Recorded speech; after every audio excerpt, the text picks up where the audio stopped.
Hello and welcome to the class transfer property act 1882 में आज जो हमने पढ़ने हैं सेक्शन वो है सेक्शन 102, 3 एंड 4।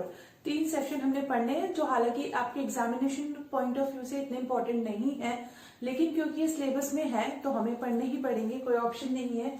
ये चैप्टर 4th में है और नोटिस एंड टेंडर इस तरीके से हमारा जो उसके चैप्टराइजेशन में जो टॉपिक बना हुआ है उसके अंदर ये तीन सेक्शन इंक्लूड किए गए हैं।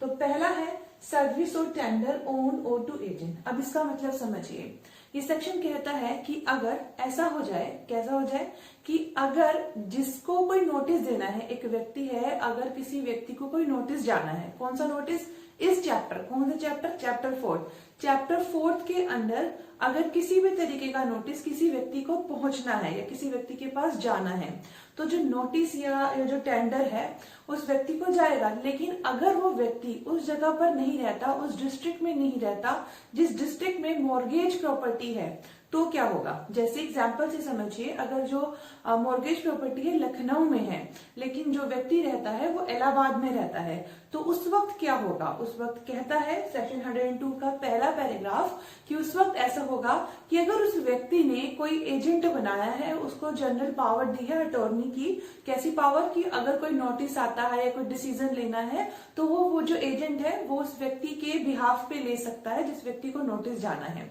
ठीक है, तो वो नोटिस कहाँ जाएगा, उस एजेंट के पास। अगर एजेंट नहीं है, किसी और व्यक्ति को उसने ऑथोराइज किया था कि भाई मेरी तरफ से या मेरे जगह पर तुम काम करोगे, कोई नोटिस आए या कोई बात हो जाए तो आपके पास पहुंचे, ऐसे उसने ऑथोराइज किया था। तो अगर ऐसे एजेंट या ऐसे व्यक्ति को नोटिस पहुंच जाएगा तो समझिए कि नोटिस की तामील हो गई, नोटिस को जो है डीम्ड सफिशिएंट मान लिया जाएगा कि वो सफिशिएंट हो गया, नोटिस की तामील हो गई, नोटिस को रिसीव करा दिया गया।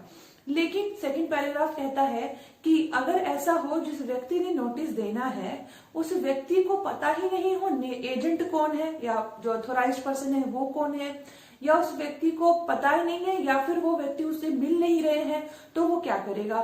तो वो व्यक्ति जिसने नोटिस देना है वो कोर्ट में जाएगा। कौन सी कोर्ट में, जिस कोर्ट में जो मॉर्गेज की रिडम्पशन के लिए सूट फाइल होना है उस कोर्ट में जाके एप्लीकेशन लगाएगा, जी ऐसा है, मुझे वो ना तो एजेंट मिल रहा है ना कोई ऑथोराइज्ड पर्सन मिल रहा है, मैं नोटिस किसे दूं।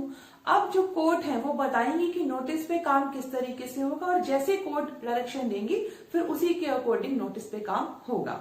फिर थर्ड पैराग्राफ सेक्शन 102 का कहता है कि अगर ये नोटिस सेक्शन 83 वाला है, 83 में हमने क्या पढ़ा था कि अगर मोर्गेजर क्या करता है, कोई जो पैसा है वो डिपॉजिट कर देता है कोर्ट में, तो उसका नोटिस उसे मॉर्गेजी को देना पड़ता है। उसकी डिटेल्ड हमने 83 में ऑलरेडी पढ़ा है, या दोबारा नहीं बताऊंगी पर आपको बता रही हूँ कि इसमें हमने ऐसा पढ़ा है कि मॉर्गेजी को नोटिस देना पड़ेगा अगर डिपॉजिट कर दिया है अमाउंट, जो मॉर्गेज मनी है वो अगर कोर्ट में डिपॉजिट करता है मॉर्गेजर तो नोटिस मॉर्गेजी को देना जरूरी है। तो अगर वहां पर जो है नहीं मिल रहा व्यक्ति जिसे नोटिस जाना है तो फिर क्या होगा, तो जिस कोर्ट में डिपॉजिट करते हैं मनी, जिस कोर्ट में मनी डिपॉजिट होगी उस कोर्ट के पास जाया जाएगा कि बताइए नोटिस का क्या किया जाए। और लास्ट पैराग्राफ कहता है कि अगर ऐसा होता है कि टेंडर करनी है मनी और ना तो एजेंट मिल रहा है ना कोई और पर्सन मिल रहा है, ऑथोराइज्ड पर्सन मिल रहा है, तो जिस कोर्ट में डिपॉजिट होनी थी ना मनी, जहां पर वो जो कोर्ट में डिपॉजिट होनी थी मनी वो वाली नहीं कोर्ट आएगी, यहां पर वो कोर्ट आएगी जहां पर रिडम्पशन के लिए सूट फाइल होना था, उस कोर्ट में जाकर के टेंडर कर दी जाएगी मनी और मान लिया जाएगा कि टेंडर हो गया, टेंडर रिसीव हो गया। तो इस तरीके से सेक्शन 102 कहता है कि अगर एजेंट है तो एजेंट को मिलेगा, अथोराइज्ड पर्सन है तो अथोराइज्ड पर्सन को नोटिस दे दीजिए, नहीं मिलते हैं तो कहाँ जाइए, मॉर्गेज जहां पर रिडेम्पशन का सूट फाइल होना था वहां चले जाइए, और 83 का है तो जहां डिपॉजिट करा है वहां चले जाइए, और टेंडर है तो जहां रिडेम्पशन का है वहां पर आप जाकर के टेंडर अमाउंट कर दीजिए। तो ये सेक्शन 102 इतनी सी बात कहता है। 103 कहता है कि अगर नोटिस इनकॉम्पिटेंट पर्सन को जाना है तो यहाँ पर इनकॉम्पिटेंट पर्सन के जब आपको प्रोविजन की बात करें तो यहाँ पर हमारा जो सीपीसी का जो ऑर्डर 32 है जो कि बात करता है सूट बाय और against minor as well as unsound mind person, तो वो वाले प्रोविजन इस सेक्शन पे एप्लीकेबल होंगे, ये हमें पहली बात ध्यान रखनी है। दूसरी बात, जब हमने कहा कि अगर नोटिस इनकॉम्पिटेंट पर्सन को जाएगा तो क्या होगा, तो जिस व्यक्ति ने नोटिस देना है वो व्यक्ति जो होगा क्या करेगा, जो इनकॉम्पिटेंट पर्सन का लीगल क्यूरेटर होगा, लीगल क्यूरेटर का मतलब जो उसकी प्रॉपर्टी का संरक्षण होगा, कानूनी संरक्षण, उसको नोटिस जाएगा। मीन्स जो भी नोटिस की तामील होगी उस व्यक्ति को होगी, लीगल क्यूरेटर को। इसने अगर कोई नोटिस देना है किसी व्यक्ति को इनकॉम्पिटेंट पर्सन की तरफ से तो ये देगा। मीन्स सारी प्रॉपर्टी का मैनेज यही करेगा ना लीगल क्यूरेटर। तो नोटिस अगर कोई जाएगा तो लीगल क्यूरेटर के पास जाएगा। अगर लीगल क्यूरेटर नहीं है तो उस केस में क्या होगा, तो उस केस में ऐसे होगा जहां पर रिडम्पशन के लिए सूट फाइल होता मॉर्गेज प्रॉपर्टी का, जो कि प्रॉपर्टी की हमने बात करी चैप्टर 4 में मॉर्गेज ही पढ़ रहे हैं। तो जहां पर रिडम्पशन के लिए सूट फाइल होता, वहां पर जिस व्यक्ति ने नोटिस देना है ना और उसे लीगल क्यूरेटर नहीं मिल रहा, तो वहां पर एप्लीकेशन लेकर जाएगा कि मुझे लीगल क्यूरेटर नहीं मिल रहा, अब आप किसी गार्जियन को अपॉइंट कर दीजिए जो इनकॉम्पिटेंट पर्सन के बिहाफ पे काम करेगा। तो वो गार्जियन अपॉइंट करने की पावर वो कोर्ट रखती है। और मैंने आपको बताया जो प्रोविजन होंगे वो हमारे सीपीसी के ऑर्डर 32 के एप्लीकेबल होंगे। तो सेक्शन 103 ऐसा बोलता है।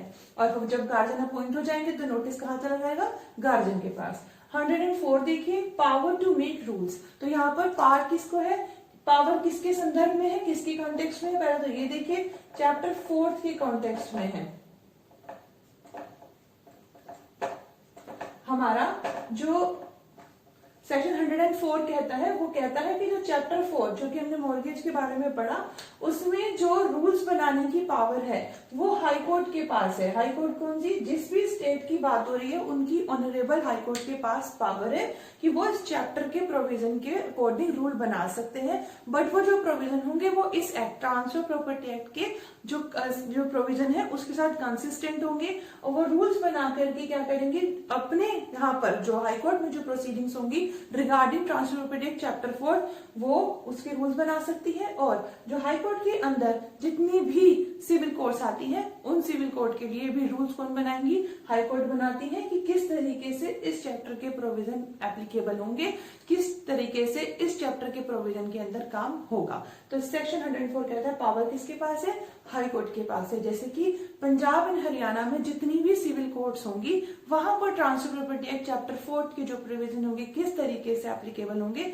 वो वहां की जो हाई कोर्ट है, जो कम दोनों की एक हाई कोर्ट है चंडीगढ़ हाई कोर्ट, वहां पर हाई कोर्ट जो है वो डिसाइड करेंगे कि कैसे रूल बनेंगे। पर वो रूल कैसे होंगे, जो हमारा ट्रांसफर प्रॉपर्टी एक्ट है उसके साथ कंसिस्टेंट रूल्स होंगे। तो हमारा 102, 3, 4 कंप्लीट होता है। और अब नेक्स्ट क्लास में जब अगली क्लास में जब हम पढ़ेंगे तो और अच्छे हमारे एक्ट के प्रोविजंस हैं वो सब हम पढ़ेंगे। तो आप बने रहिएगा। Thank you so much, thanks a lot, keep learning and keep smiling.